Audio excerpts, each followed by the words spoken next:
Hi guys, welcome to Taj Mahal vlog. അപ്പോൾ നമ്മൾ ആഗ്രയിലെത്തി. ആഗ്രയിലെ stay ഒക്കെ കഴിഞ്ഞ് നമ്മുടെ ഡേ 1 ഓഫ് IV ആണ്. അപ്പോൾ നമ്മൾ ആദ്യം കാണാൻ പോകുന്നത് താജ്മഹലാണ്. അപ്പോൾ നമ്മൾ ഈ ബഗ്ഗിയിലാണ് പോയത്. താജ്മഹൽ വരെ അത്യാവശ്യം ദൂരമുണ്ട് അവിടുത്തെ പാർക്കിംഗ് കഴിഞ്ഞിട്ട്. അപ്പോൾ രാവിലെ ഒരു 6 മണിയായപ്പോൾ നമ്മൾ ഹോട്ടലിൽ നിന്ന് ചെക്കൗട്ട് ചെയ്ത് ഇറങ്ങിയതാണ്. അങ്ങനെ നമ്മൾ നല്ല തണുത്ത കാറ്റൊക്കെ അടിച്ച് ഭയങ്കര എക്സൈറ്റ്മെൻറ്റിൽ ഇങ്ങനെ പൊക്കോണ്ടിരിക്കുക. പക്ഷേ നല്ല സ്പീഡ് ഉണ്ടായിരുന്നു ഇതിൽ.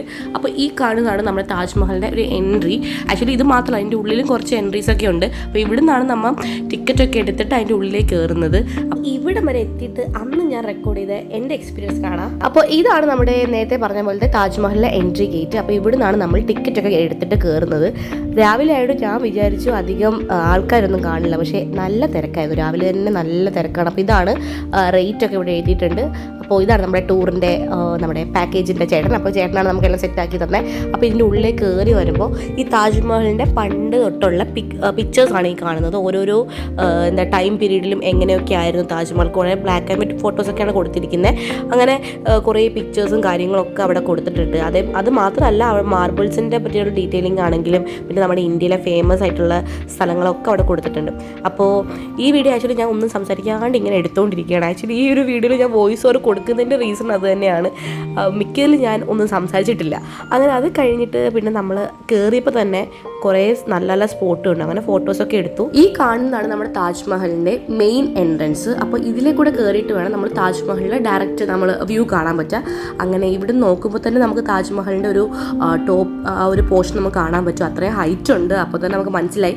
അങ്ങനെ ഇതിൻ്റെ ഉള്ളിൽ കൂടെ നമ്മൾ ദ മോസ്റ്റ് ബ്യൂട്ടിഫുൾ താജ്മഹലിൽ എത്തി. ഇത് കണ്ടപ്പോൾ ഒട്ടും നമ്മൾ എക്സെപ്റ്റ് ചെയ്യുന്ന കല നമ്മളങ്ങ് ഞെട്ടിപ്പോവും. അത്ര ഹൈറ്റും ആ ഒരു വൈറ്റ് കളറിൽ എന്ത് ബ്യൂട്ടിഫുൾ ആയിട്ടാണ് താജ്മഹൽ ഇങ്ങനെ നിൽക്കുന്നത്. ഇപ്പോൾ ഒരു ഡൗട്ടും ഇല്ല എന്തുകൊണ്ട് ഇത് 7 വണ്ടേഴ്സിൽ ഒരെണ്ണമായിട്ട് വന്നു എന്ന്. ഇതിൽ ഓരോ ഡിസൈൻസും നോക്കുവാണെങ്കിൽ നമുക്കറിയാം മാർബിൾ കർവ് ചെയ്താണ് ഉണ്ടാക്കിയിരിക്കുന്നത്. അതേപോലെ തന്നെ താജ്മഹൽ ഒരു സിമെട്രിക്കൽ ബിൽഡിംഗ് ആണ്. എല്ലാ സൈഡും ഒരേപോലെ തന്നെയാണ് ഇരിക്കുക.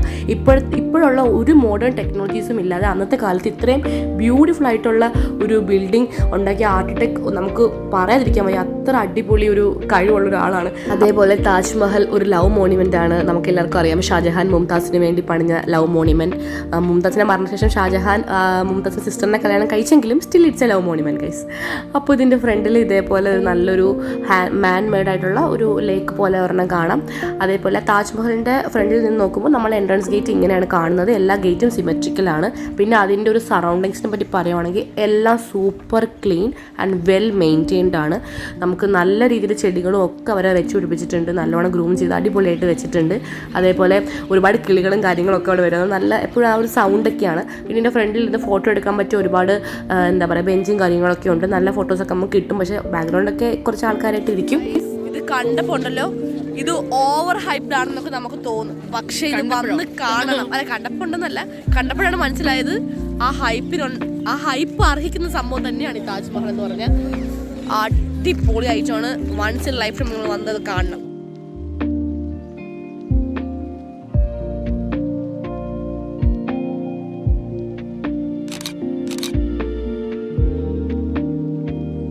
അങ്ങനെ കുറേ നേരം താജ്മഹലിലൊക്കെ സ്പെൻഡ് ചെയ്ത് നമ്മൾ ഇറങ്ങി. അപ്പോൾ അവിടെ ഒരുപാട് ഷോപ്സ് ഉണ്ട്. താജ്മഹലിൻ്റെ ഫ്രണ്ടിൽ നല്ല ബ്യൂട്ടിഫുൾ ആയിട്ടുള്ള സാധനങ്ങളൊക്കെ നമുക്ക് കാണാൻ വേണ്ടി പറ്റുന്ന ഒരുപാട് ഷോപ്സ് ഉണ്ട്.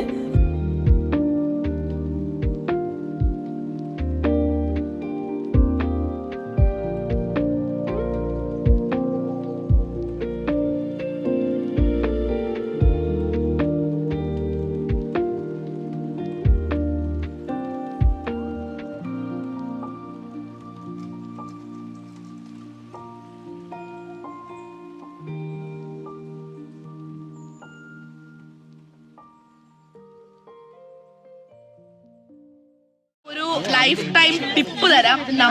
നിങ്ങൾ താജ്മഹൽ വരുവാണെങ്കിൽ താജ്മഹലിന്റെ ഫ്രണ്ടിൽ കിടക്കുന്ന ഒരു കടയിൽ കയറരുത്. അവിടെയൊക്കെ ഭയങ്കര വിലയാണ്. അത് മാത്രമല്ല, നമ്മൾ ഇന്നൊരു ചെറിയൊരു പ്ലേറ്റ് സാധാ ഒരു പ്ലേറ്റിന് പ്രിന്റ് ഒക്കെ ഉണ്ട്. അതിനൊരു പറയണം 15,000 rupees. 15,000. ഞാൻ ഞെട്ടിപ്പോയി. അത് അതിന് 10,000 അല്ല 30,000. അവര് പറയാ മാർബിളാ, ആഫ്രിക്കയിൽ നിന്ന് എക്സ്പോർട്ട് ചെയ്ത് എന്തൊക്കെ സാധനം കൊണ്ട് ഉണ്ടാക്കുന്നതാണ്. മലയാളികളാണോ അവരെ പറ്റിക്കാൻ നോക്കും. നമ്മൾ പറഞ്ഞു ഓക്കെ വെച്ചെന്ന് പറഞ്ഞ് ഇറങ്ങി. അതാണ്. അപ്പൊ എന്തായാലും അതായിരുന്നു അവസ്ഥ. അപ്പൊ നിങ്ങളാരും ഇവിടെ ഈ കടയുടെ അടുത്തൊന്നും മേടിക്കരുത്. നമുക്ക് ബഡ്ജറ്റ് ഫ്രണ്ട്ലി ആയിട്ടുള്ള ബാർഗെയിൻ ചെയ്യാൻ. നന്ദന ടിപ്പ് പറഞ്ഞു, ഹിന്ദിയിൽ ബാർഗെയിൻ ചെയ്ത് കഴിഞ്ഞാൽ അവർ കുറച്ചും കൂടി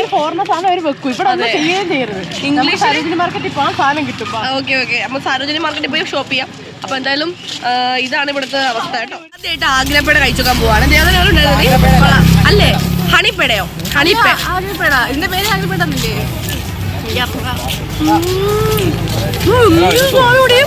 നല്ല ടേസ്റ്റ് ഉണ്ട്. ഈ ഇറക്കിയപ്പോ വൃത്തിയ ടേസ്റ്റ്. ആ ഇപ്പൊ കൊള്ളാം. ഇതാ ഉണ്ടാക്കിയ മറ്റേ വെള്ളരിക്കയില്ല. അതുകൊണ്ടാണ് അത് മറ്റേ എന്താ ഫ്രൂട്ട് ഉണ്ടല്ലോ, വെജിറ്റബിള് എന്തുവാടി മറ്റേ മധുരം എന്താ ചെയ്തിട്ടുണ്ടാക്കുന്നത്. അത് തന്നെ മറ്റേ വെള്ളരിക്ക ഇഷ്ടപ്പെട്ട്. പക്ഷേ